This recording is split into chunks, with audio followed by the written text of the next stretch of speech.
किसी ने बड़े कमाल की बात कही है, ज़िंदगी में अगर आप कामयाब बनना चाहते हैं तो याद रखिए कि आप बेशक फिसल जाए, परंतु ज़ुबान और नीयत कभी नहीं फिसलनी चाहिए।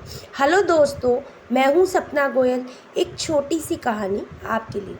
ये कहानी है एक महात्मा जी की, जो एक गांव से दूसरे गांव, एक नगर से दूसरे नगर जाते थे प्रवचन देने के लिए। उनका कोई ठिकाना नहीं था, उनके पास कोई कुटिया नहीं थी। कई बार उनके मन में विचार आता कि काश अपनी कुटिया होती, थोड़ी सी जगह मिल जाती तो वहीं एक आश्रम बना लेता, मुझे प्रवचन देने के लिए इधर से उधर भटकना नहीं पड़ता। एक बार किसी ने बताया, एक राजा है जो बड़े दानवीर हैं, बड़े दिल वाले हैं। उनसे आप जितनी चाहत मांग लो, जितना भी मांगेंगे, जो मांगेंगे वह सब देते हैं। उनके बारे में बहुत किस्से प्रसिद्ध हैं। तो अपने मन में ये चाहत लेकर कि थोड़ी सी जगह मिल जाए तो कुटिया बना लूँगा, वे गए राजा साहब से मिलने।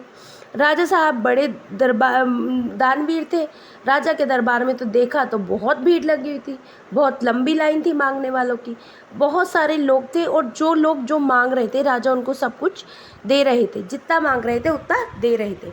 महात्मा जी का नंबर आया तो राजा ने उनको प्रणाम करके कहा, महात्मा जी बताइए मैं आपकी क्या सेवा कर सकता हूँ। तो महात्मा जी बोले, हमें रहने के लिए कुटिया बनानी है, थोड़ी सी जगह चाहिए। सारा गेम पलट गया। अब जब राजा जी ने दूसरा क्वेश्चन किया कि आपको कितनी जगह चाहिए। अब महात्मा जी के दिमाग में कैलकुलेशन चलने लगी। पहले सोचा 1 बीघा मांग लेता हूँ, फिर सोचा राजा बड़े दानवीर है, 2 बीघा मांग लेता हूँ, फिर उन्होंने सोचा 5 बीघा, फिर उन्होंने सोचा कि एक ही बारी में बड़ा आश्रम बना लेते हैं, बार बार थोड़ी ना मांगी जाएगी, तो सोच लेते हैं 10 बीघा। महात्मा जी अभी ये सोच ही रहे थे, राजा ने फिर पूछा, महात्मा जी बताइए ना कितनी ज़मीन चाहिए। महात्मा जी बोल नहीं पा रहे थे, शब्द नहीं निकल रहे थे, बड़बड़ा रहे थे। राजा को लगा कि महात्मा जी को बड़ी जगह चाहिए, बड़ा आश्रम बनाना चाह रहे हैं। बहुत बड़े दिल वाले राजा थे। उसने कहा एकदम से कि महात्मा जी ऐसे करिए, आप पलट जाइए और सामने की दिशा में चलते चले जाइए। सूर्यास्त होने से पहले आपको वापस आना है, और सूर्यास्त होने से पहले जहाँ तक आप पहुँच जाएंगे वहाँ पर जाकर आपको वापस आ जाओगे मेरे पास। जिस छोर तक आप पहुँचोगे उतनी जगह आपकी। आपको जितना बड़ा आश्रम बनाना है आप बना लेना। महात्मा जी की खुशी का ठिकाना नहीं था। उन्होंने कहा, क्या बात है, राजा ने तो कमाल कर दिया।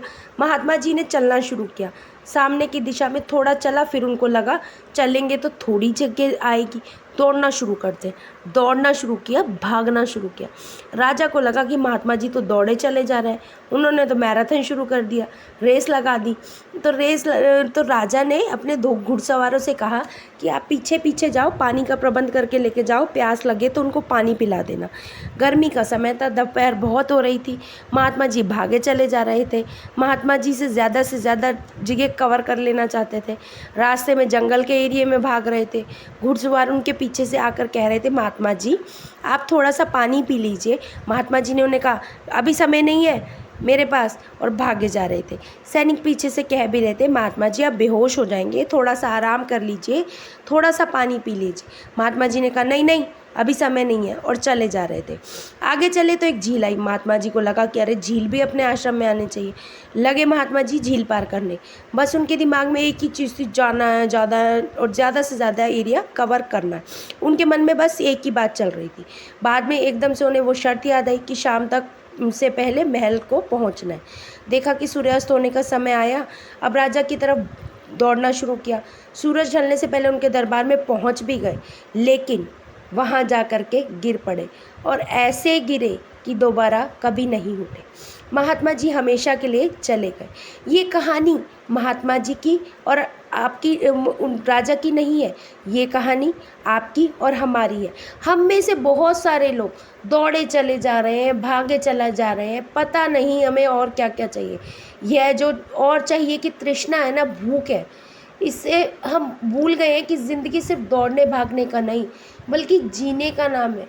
ये छोटी सी कहानी हमें ये सिखाती है कि इस विकार से, जिसका नाम तृष्णा है, जिसका नाम भूख है और पाने की, जिसमें और चाहिए और चाहिए और चाहिए, इससे बचना शुरू कीजिए, क्योंकि और का तो कोई अंत नहीं है, लेकिन जीवन का अंत अवश्य है। इसलिए ज़िंदगी जीना शुरू कीजिए। आशा करती हूँ दोस्तों आपको ये कहानी अच्छी लगी होगी। कहानी अच्छी लगी हो तो चैनल को लाइक शेयर सब्सक्राइब ज़रूर कीजिएगा। फिर मिलेंगे दोस्तों एक नई कहानी के साथ। तब तक हंसते रहिए, मुस्कुराते रहिए, जीवन का आनंद लीजिए और हाँ, कहानी को लाइक और सब्सक्राइब करना ना भूलिएगा। धन्यवाद।